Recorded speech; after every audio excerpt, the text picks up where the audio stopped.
Dear friend, I believe we've all heard the words let go. But honestly, where do we begin? Is it really as simple as telling ourselves, I'll let go, and everything will suddenly feel lighter? No. Letting go is a skill. It's a practice. And just like any other skill, you can train it, day by day, little by little. Today, I want to invite you into 5 letting go practices. No need to visit a temple. No need to meditate for 3 hours. All you need is to be present with yourself and be willing to live just a little lighter each day.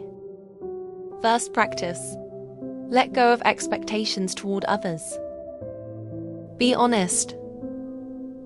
Have you ever thought things like, they should understand me? My child should live the way I want. My partner should know what to do. I used to think that way too.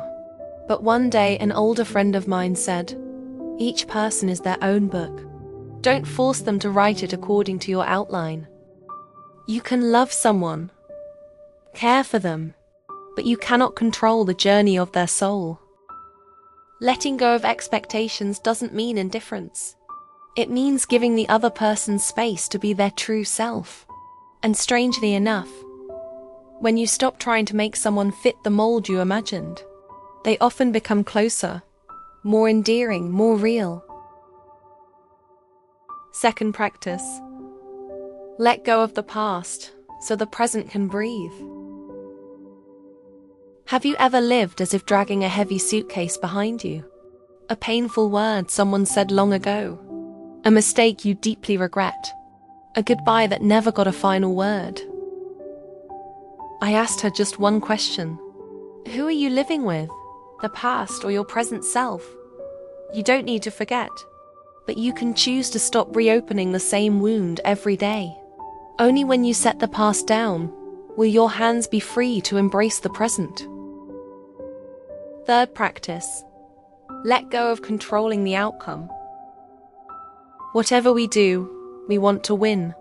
Start a project, we hope it succeeds.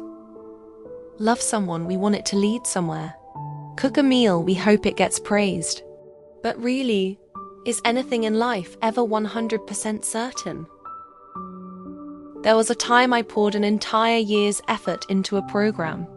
In the end, the broadcast turned out to be a complete failure. I sat in my car, crying like a child. An old teacher called me and simply said, "You are only responsible for your actions. The outcome, leave it to fate and timing." Since then, I've learned to give my best and then let go. Whatever comes, welcome it. Whatever leaves, let it go with gratitude. Fourth practice. Let go of others' opinions. I know that feeling. When you post something and someone leaves a negative comment.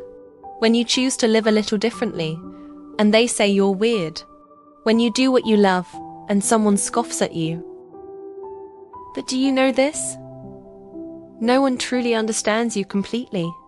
No one lives every day in your skin, your heart, your soul. So why hand over the key to your happiness to someone else's words? Live true to your values, quietly and freely.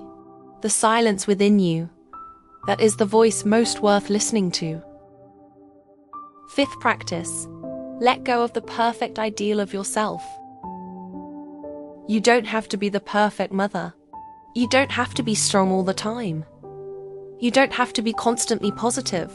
You're allowed to be vulnerable. You're allowed to cry.